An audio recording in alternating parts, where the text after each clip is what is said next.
Isang liblib na baryo sa pagitan ng dalawang bundok na napalilibutan ng dalawang sapa sa isang isla sa probinsya ng Lanao del Norte. Nay, nakapasa kong UP. Usan ako sa isko. Nanay makatabang sa inyo sa pagtrabaho. Makatindog na taog balay. Mapalit na to nato ning yuta o mabalik na tong tulo ka baka na tong ipaulam. Hindi na sila magpagamay sa ato Hoy, undangin na. Nakasulod na ka sa UP. Wala ka nakatawag loto, buang. Nay, oy, basta sa Manila na akong magtuon ha. Di ba ay mong gigsuon kay nakapuyo sa Manila?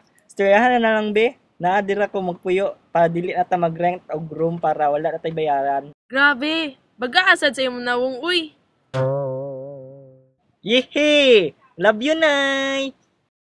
Alam namin na wala kayong naintindihan, kaya ito yung translation. Nay, nakapasa na ako ng UP. Isa na akong isko. Maahon ko na kayo sa hirap at makapagtayo na tayo ng bahay. Mabibili na natin yung sakahan, tsaka matutubos na natin yung 3 kalabaw sa sanglaan. Hindi na tayo nila apihin at tatapakan, Nay. He, tumigil ka nga. Nakapasa ka lang sa UP, hindi ka nanalo sa loto. Si Raulo. Nay naman, basta Nay, sa Maynila na ako mag-aaral ha. Di ba yung kapatid mo, Nay, sa Maynila nakatira? Kausapin mo naman, sabihin mo na lang na doon ako makikitira para hindi na ako mangungupahan at wala na tayong babayaran. Ang kapal naman ng mukha mong bata ka. O siya, sige. Yehey! Love you, Nay! Dumating na ang araw ng pag-alis ni Prime. Lumuwas siya na Maynila. Sa bus station,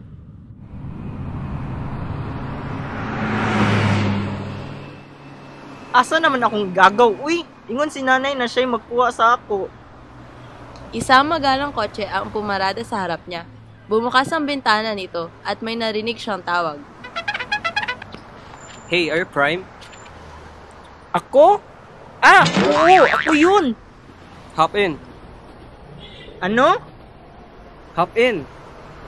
Tumalon si Prime papasok ng kotse. Huwag ka tumalon. Are you trying to break my car, man? Ang sabi mo kasi, hop in. What the fuck, bro? Nang paalis na ang kotse, Hey, daanan ko lang girlfriend ko dinaanan nila ang girlfriend ni Seth at saka umuwi ng bahay. Pagdating nila, Doon ka na lang sa guest room. It's the room next to mine. Yung door sa dulo ng doorway upstairs. Sige, salamat. May tindahan ba dito? Kailangan ko kasi magpalit. Ha? Magpalit ka dun? Pwede ka na magpalit sa kwarto Pero may tindahan dito. Dun sa susunod na kanto. Lakarin mo na lang. sa tindahan, Excuse me po, tagpila to. Ay hindi, walang pila. Ano bang bibilhin mo? So pwede po bang magpalit? Ay wala kaming bariya, iho. Sa iba ka na lang palit. May barya po ako. Ang sabi ko po, pabili pa ng Colgate. Yung close up po na pula. Ibig mong sabihin bibili ka. Ito, size isa niyan. bumalik si Prime sa bahay. Nalilibang ako. Saan ba yung CR? You know, diretso ka lang dyan. The door to the left.